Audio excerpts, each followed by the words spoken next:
আজকে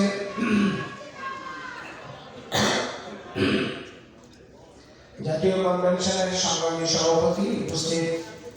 বিভিন্ন রাজনৈতিক দল ও সংগঠনের নেতৃবৃন্দ এবং সংগ্রামী বন্ধুগণ, আজকের এই কনভেনশনে যে প্রস্তাব উপস্থিত করা হয়েছে, গণতান্ত্রিক যুক্তফ্রন্ট গঠনের জন্য যে প্রস্তাব, যে বিষয়টাকে সামনে আনা হয়েছে, তার প্রতি প্রথমেই আমি সম্মতি জানাচ্ছি। এবং যে দাবিগুলো এখানে উপস্থিত করা হয়েছে, যে জনতার সনদ হিসেবে যে 30টি দফা উপস্থিত করা হয়েছে, সেগুলো আমি মনে করি খুবই গুরুত্বপূর্ণ। এবং এখানে বলা হয়েছে যে এটা খসড়া এবং সারা দেশে তৃণমূলে পক্ষকাল ধরে আলোচনা হয়ে এটা খসড়া চূড়ান্ত হবে। এবং আশা করি যে এটা এই তৃণমূল পর্যায়ের আলোচনা যেন অর্থবহ হয় এবং যত বেশি সম্ভব অংশগ্রহণমূলক হয় এবং সকল স্তরের নিপীড়িত মানুষ, প্রান্তস্থ মানুষ, সেটা নারী, শ্রমজীবী মানুষ, কৃষক, দলিত, আদিবাসী, ধর্মীয় সংখ্যালঘু,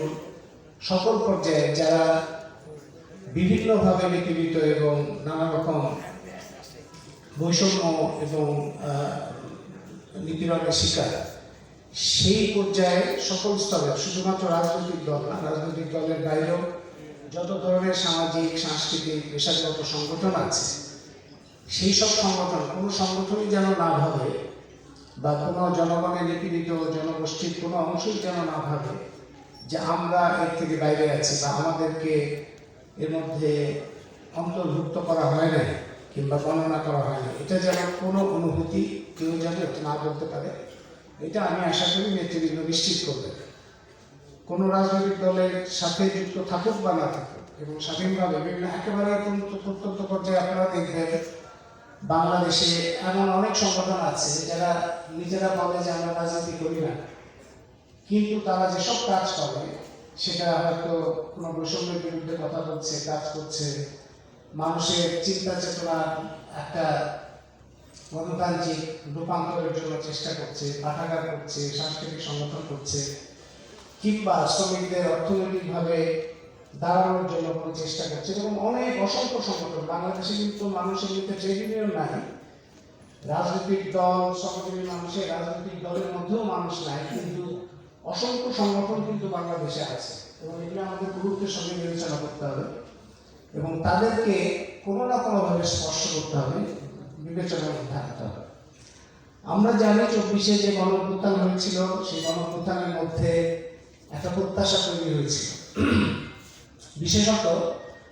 বৈষম্যহীন বাংলাদেশে কথাটা খুব আসে, বৈষম্যহীন বাংলাদেশের প্রত্যাশা। এবং এই গণঅভ্যুত্থানের পরে যে সরকার এসছে, তারপরে সেই সরকার আসার পরে গত এই 1 বছরেরও বেশি সময় যা কিছু ঘটেছে, তাতে প্রত্যাশা ভঙ্গের একটা দুঃখবোধ কিংবা হতাশা কিংবা একটা বিপন্ন বোধ, ডিপ্রেশন, এরকম একটা অনুভূতিও অনেকের মধ্যে আছে। কিন্তু আপনারা খেয়াল করলে দেখবেন যে এই